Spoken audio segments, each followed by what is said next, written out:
So here's the Paramilitary 2. I'm not going to be doing any specs in this review. I'll just put them in the description. I think it's a lot easier than saying them in the review. It takes up a lot of time, and I just don't like saying them. Let's talk a little bit about the design. It's got a full flat ground blade, ground really thin. Here you can see the blade thickness. Tapers down towards the end. Comes to a really fine tip.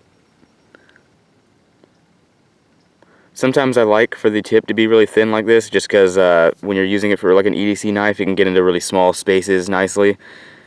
But sometimes I also like a thicker tip, like in the Delica. Here you can see the Paramilitary 2 next to the Delica. Delica has a lot thicker tip. Because of that, I tend to abuse the Delica a lot more. But it is a substantially smaller and cheaper knife. So there is an my camera's zoomed in way too far. There's an alternative option to the Paramilitary if you didn't want to spend the money on that. They both generally have the same blade shapes, so it is kind of comparable to a Delica.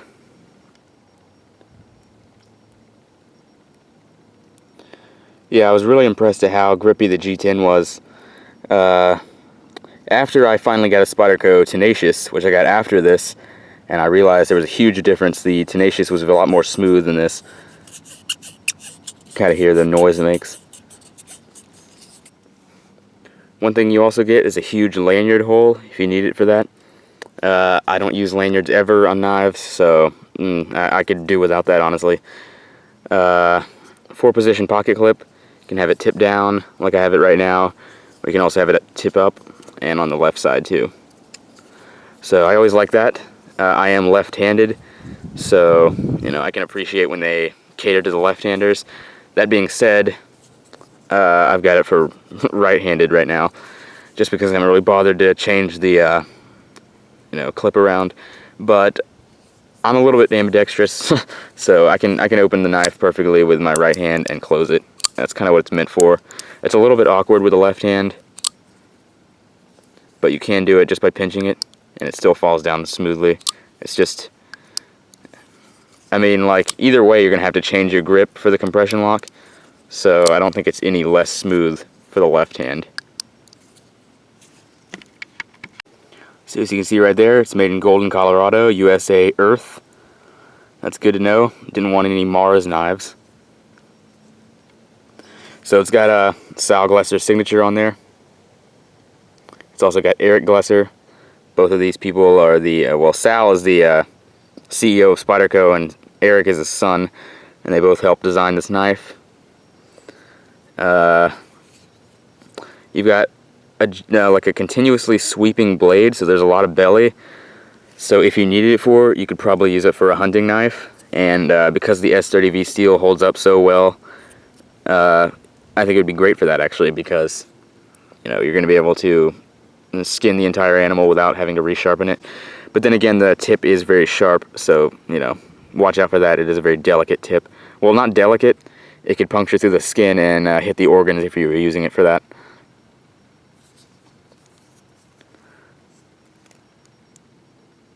So there you can see on this side it says Spyderco CPM S30V, and they also have the logo on the blade,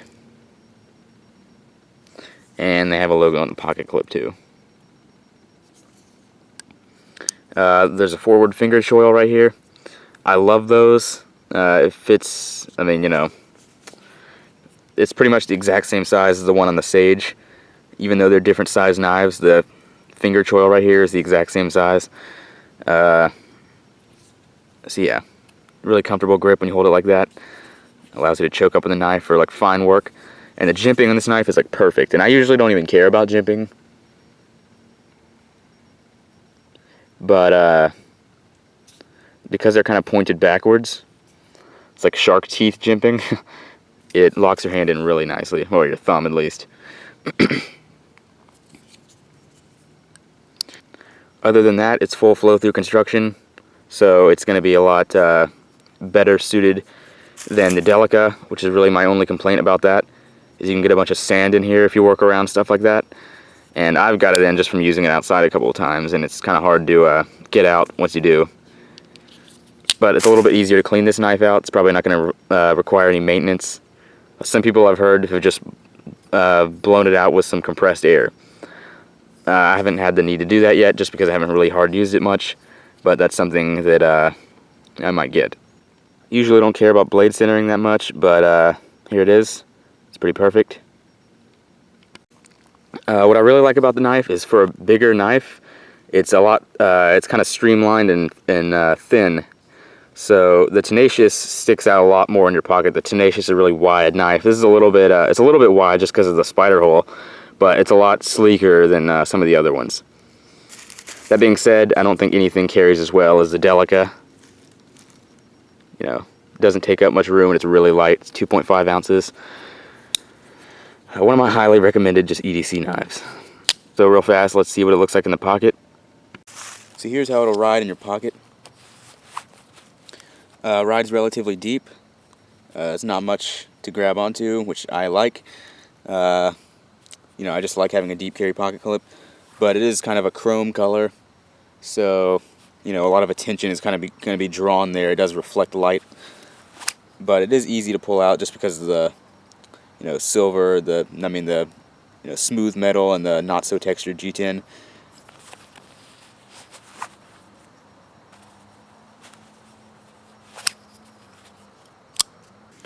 The ergonomics on this knife are amazing. I'd recommend watching Spartan Jean's review. He does a lot of, actually he doesn't do a lot of knife reviews. He does a couple of knife reviews. He has one on the military, the paramilitary too, Griptilian, Sage. He probably has a couple others, but those are the ones I've watched. He's a really honest knife reviewer, but in his paramilitary 2 review, he complained about how the ergonomics is bad and it doesn't live up to the hype. That's one thing I'd have to disagree with. I actually think the ergonomics do really live up to the hype. He said they were really boxy and really squared off, so if you don't really like those types of handles, maybe that's something to look out for. But for me, I mean, you know, the edges seem like they're rounded off nicely, and my fingers just fit perfectly into the grooves. Well, it's not really finger grooves. You know, it's got like these 2 indentions right here, and then the palm swell. Or if that's what you call it, usually a palm swell is talking about the sides. But either way, I like knives that fit like my hand like this. The Sage is kind of like a condensed version of this, and that fits my hand really nicely. But this one fits great. I mean, it feels really comfortable in my hand. Last thing I wanted to talk about was the compression lock. This is how the compression lock works. It's pretty much like a little liner lock, but it's on the reversed side rather than right here. A lot of people have a lot of people love it, and I'm one of them. A lot of people have complained that when you're using it, you kind of have to, rather than just push the thing over and close it, you kind of have to change your grip a little bit and like move it up to here and pinch it. So that's something to take notice of. Either way, while internally it's not the same as a liner lock, for the user, all you have to do is just press the bar over and it falls down smoothly. You don't have to actually push it down like with your finger and then do that. It's so smooth that you can just, you know, close it like that. And I have the knife pointing upwards and it's still closed really smoothly. Deployment, I mean, you've kind of seen already, the deployments are really nice. It's the smoothest knife I have. Like, look at this. You just hold the compression lock down, and it's just a free swinging blade pretty much. So you can open it with your middle finger. That was bad. Let me get on this side of the camera. I am left-handed, but for some reason I'm a little bit more fluent with my right hand. So, you know, you can flick it open with your thumb. You can middle finger open it. I mean, I can pretty much do it with my ring finger or my middle finger. Well, so it is a really smooth knife. You can kind of roll it out really nicely. I mean, really discreetly. And it really does feel really smooth. One thing, not like a complaint or anything, but if you flick it out really hard, the compression lock sticks a little bit, and it's a little bit harder to disengage. Well, yeah, you see that? It's a little bit harder to unlock if you flick it out really hard, but if you kind of just gently flick it, yeah, it's no problem. And like I said, the compression lock is so smooth that all you have to do is press it all the way down and it just pretty much closes by itself. And if you give it a little bit of a wrist, you know, you can get it to close. Closed so fast that time it bounced out. So this is really a fun knife to play with. Oh yeah, you can also, like I just did, you can just hold the compression lock down and flick it out like that. Just make sure you let go of it once it gets to here, or otherwise it'll just still be free swinging. But yeah, it is a really fun knife to play with. I don't have a Benchmade knife yet. The Axis lock looks equally fun. But this is a really nice knife to do that with. So the compression lock is my favorite so far. It's really strong, really smooth. Oh yeah, and you can also do the spider drop. So yeah, the compression lock is amazing, and the deployment on this is 10 out of 10, definitely.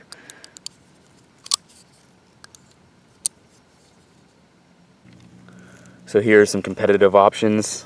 Here it is next to a Spyderco Sage, which is equally about the same price, about $120. Here it is next to a Spyderco Delica, which is about $60. You can get it for maybe $55 to $70, depending on which model you get. Here it is next to a Kershaw Skyline, which is a great knife. And here it is next to a Kershaw Chill.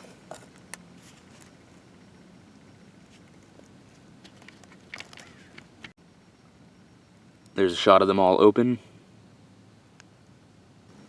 One thing I wanted to talk about that's kind of interesting is the blade to handle ratio is a lot better on the Kershaw Chill, because you're seeing, if you can see, you're getting the exact same amount of blade length and a much smaller handle on the Kershaw Chill. So, you know, while the Paramilitary 2 is definitely a better quality knife, better steel and way better ergonomics, I think they still could have fit a little bit more blade length into the handle.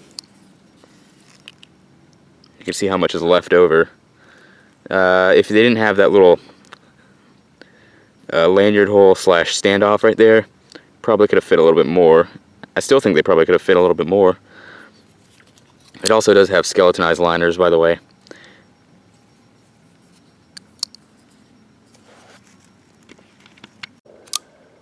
Here's the stab test with the Paramilitary 2.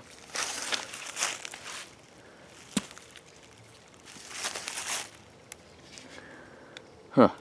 Didn't really actually go in as well as the Tenacious did. It kind of stopped before the hole.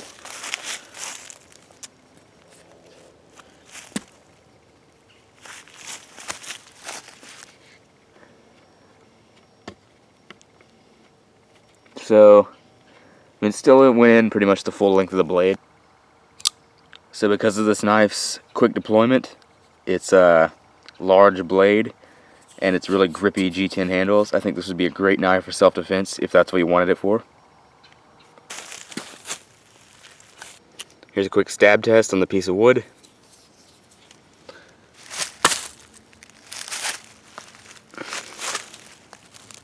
Now that tip on this knife is very thin, if you can see this, but it is S30V steel, so you know, I wouldn't think it would bend or anything.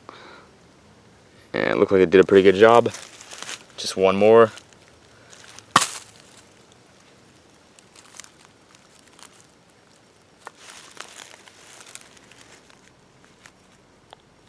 Yep, still really sharp, and it didn't bend. Here's a spine whack test. I watched the cold steel video, I think it was versus the holdout, and it failed the spine whack test on there.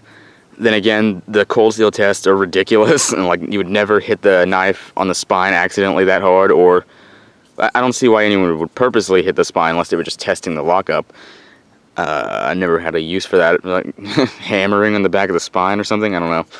So yeah, their tests are just like completely ridiculous, but their triad lock is really strong, so I'm thinking about getting a cold steel. I just don't really like the looks of any of their knives. I think most of their knives are, for me, kind of ugly.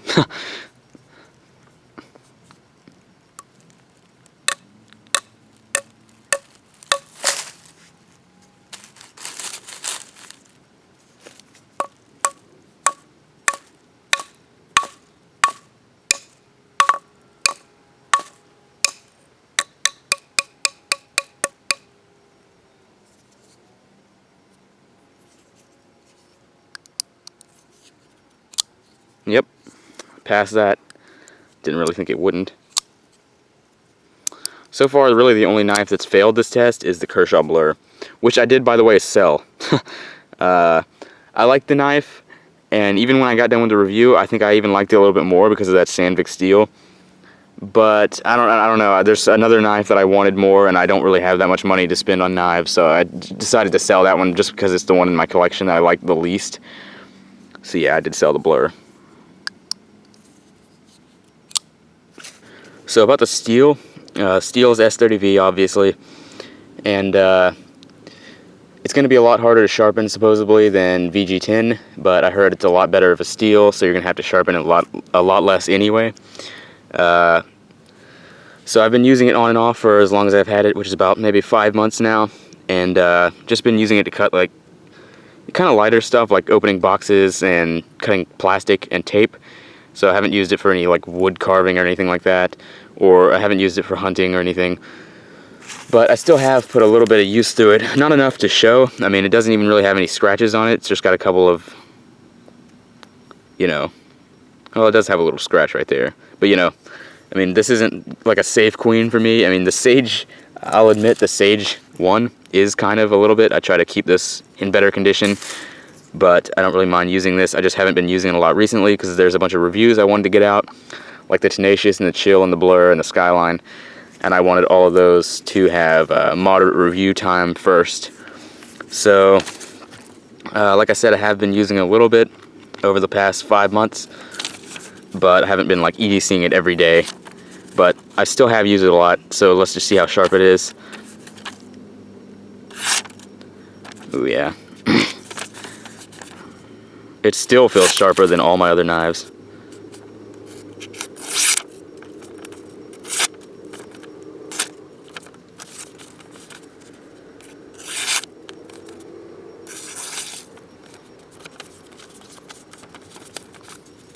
See how strong the tip is after shoving into the wood.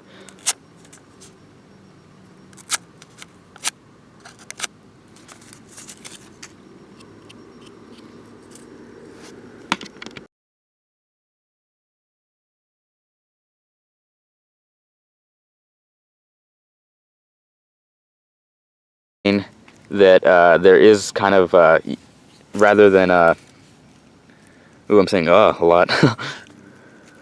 So like I said earlier, this knife is made as, so here's the Para 2 next to some, So